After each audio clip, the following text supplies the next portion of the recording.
కావలి నియోజకవర్గ ఎమ్మెల్యే గారు దగ్గుమాటి వెంకటకృష్ణారెడ్డి గారు 170 ఆంధ్రప్రదేశ్లో 175 నియోజకవర్గాల్లో ఎక్కడ లేని విధంగా స్ఫూర్తి యాత్ర చేపట్టడం అనేది ఆషామాషి విషయం కాదు. దాదాపు ఈ రోజుల్లో 45 సంవత్సరాలు ఉన్న యువకులే నడవడానికి ఎంతో ఇబ్బంది పడుతున్నారు.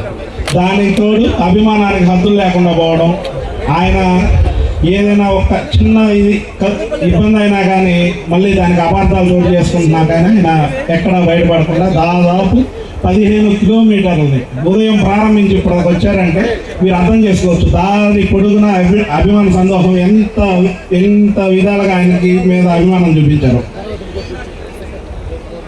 ఈ నియోజకవర్గంలో చాలామంది ఎమ్మెల్యేలు అయ్యారు. కానీ వచ్చిన అనంతకాలం జస్ట్ ఒక 1 year, ఫస్ట్ 6 months అనేది హనీమూన్ పీరియడ్ వెళ్ళిపోతుంది. నాయకులు రత్తయ్య గారిని వేదిక మీదకి రావాల్సిందిగా కోరుతున్నాం. కావలికి వేదిక మీద కావలికి 4 దిక్కులు ఉంటాయి. తూర్పు, పడమర, ఉత్తరం, దక్షిణం. తూర్పు తుమ్మలపెంట రోడ్డు, పడమర ఉదయగిరి బ్రిడ్జి, ఉత్తరం ముద్దులపాడు రోడ్డు, దక్షిణం ముసునూరు రోడ్డు. చూసుకోండి, నలువైపులా నల్ల చెరువుల ఆయన అభివృద్ధి 1 సంవత్సరం లోపలే మనకు కనపడింది. దాదాపు మనం ఏదైనా పనికి వెళ్ళినప్పుడు మనకి దాదాపు అవుతుందా కాదా అంతే ఒకేసారి చెప్పేస్తాడు.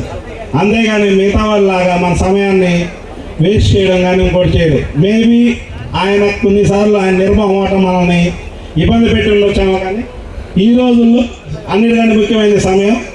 దాన్ని చాలా ఆయన గౌరవిస్తారు, విలువిస్తారు. అదేవిధంగా మనకి అదే విధంగా బయటపడి చెప్పేస్తారు ఇది అవుతుందా కాదా, జరుగుతుందా జరగదా.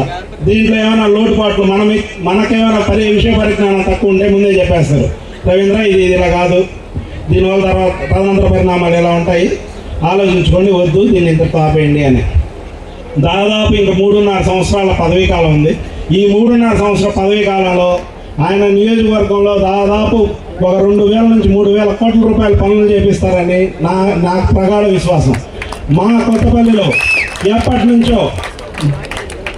నుంచో పునర్నిర్మాణానికి జీర్ణోద్ధారణగా నోచుకొని శివాలయాన్ని దాదాపు 6 నెలల కాలంలో ఆయన దాన్ని అడిగిన వెంటనే మాకు తిరిగి జీర్ణోద్ధారణకి ₹1 కోటి పైగా నిధులు మంజూరు చేశారు. గ్రామం చుట్టూ మాకు అంతర్గత సీసీ రోడ్డు లేదు.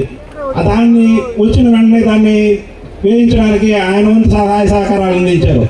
నేను మళ్ళీ మరొకసారి చెప్తాను, సార్ గుర్తుందో లేదు, నేను ఆయన్ని ఎలక్షన్ ముందు ఒక దగ్గర కలిసినప్పుడు సార్ సీఎం రిలీఫ్ ఫండ్ల విషయంలో ఒక పేరు చెప్పను అప్రస్తుతం, ఒక నియోజకవర్గ ఎమ్మెల్యే చాలా బాగా చేస్తున్నారు సార్ అన్న.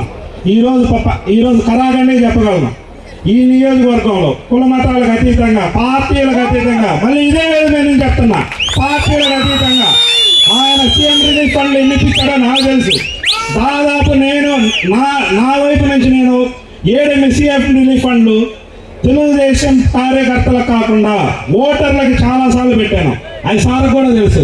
సార్ నిర్మోహమాటంగా చెప్పాడు, ఆరోగ్యం విషయం వచ్చేలకి, ఆసుపత్రుల విషయం వచ్చేలకి పార్టీలు అవి చూడొద్దు, మనిషి జీవితంలో అత్యంత బలహీనత ఆరోగ్య సమస్యలు, అక్కడికి వచ్చేది మీరు అందరినీ ఒకే విధంగా చూసుకోండి. ఎక్కడ మీరు కార్యకర్తలు తెలుగుదేశం కార్యకర్తలా కాదా అని చూడొద్దు.